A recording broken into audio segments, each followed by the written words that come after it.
Keep your formation!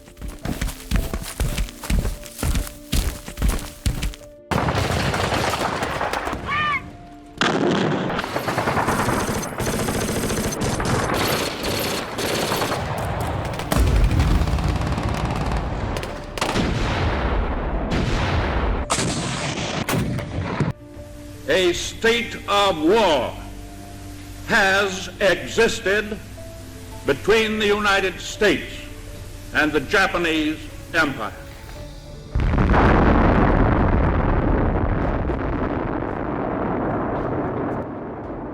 World War I left over 20 million dead. It destroyed empires and changed the world forever. Then came World War II. Even worse.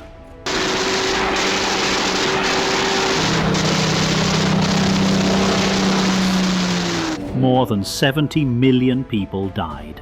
Entire cities were bombed to the ground.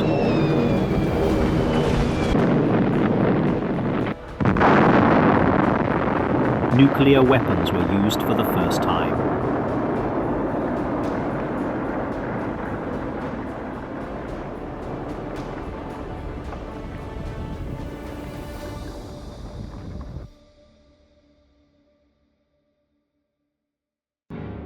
But just 20 years later, we almost had World War III. And this time, it could have destroyed the whole planet. It didn't start with tanks. It didn't start with bombs. It started deep under the ocean. October 27, 1962. Deep in the Atlantic, a Soviet submarine is under attack. The captain believes World War III has begun. He gives the order to launch a nuclear torpedo. But one man stands in the way. Vasili Arkhipov. And if he had said yes, you wouldn't be watching this right now. It's 1962. The US and USSR are locked in the most dangerous standoff in history. The Cuban Missile Crisis. For 13 days, the world holds its breath as Kennedy and Khrushchev play nuclear chicken. But while the world watches the White House and Kremlin, the real fate of humanity rests in the hands of one man, deep underwater. Meet B-59, a Soviet submarine armed with a nuclear torpedo. Sneak into Cuban waters undetected. But on October 27th, the US Navy spots them. Without warning, American warships start dropping depth charges, explosives meant to force them to surface. Inside B-59, conditions are hellish. The air is thick with sweat, temperatures soar past 120 degrees. The crew hasn't slept in days. And worst of all, they've lost contact with Moscow. They don't know if war has already started. Captain Valentin Savitsky became convinced that this was it. An American attack had begun. The only response he believed made sense: a nuclear torpedo had to be launched. But there's a problem. Launching a nuke requires approval from 3 officers. 2 say yes, the third, Vasili Arkhipov. Arkhipov isn't just any officer. He's a seasoned submariner, a man who survived a brutal radiation accident. He knows the cost of war.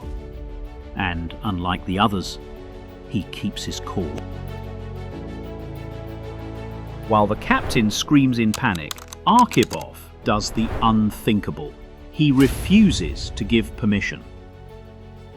If that torpedo had launched, the US would have retaliated.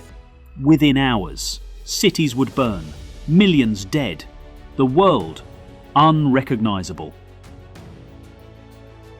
After the crisis, Arkhipov returned to the Soviet Union in silence.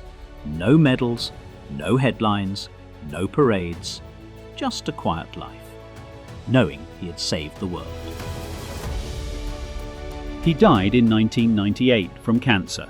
For years, his brave act was forgotten, until secret files finally revealed the truth. In 2002, 40 years after the Cuban Missile Crisis, at a special anniversary conference, historians gathered alongside Kennedy's former defense official, Robert McNamara, said, "Vasili Arkhipov's decision saved the world." Thomas Blanton, director of the US National Security Archive, also said, "The man who saved the world was a man named Vasili Arkhipov." So why isn't Vasili Arkhipov a household name? Because history remembers the leaders, the Kennedys, the Khrushchevs, not the quiet heroes who stood in the shadows and said no. Next time you hear about the Cuban Missile Crisis, remember, the world didn't survive because of politicians. It survived because of one man.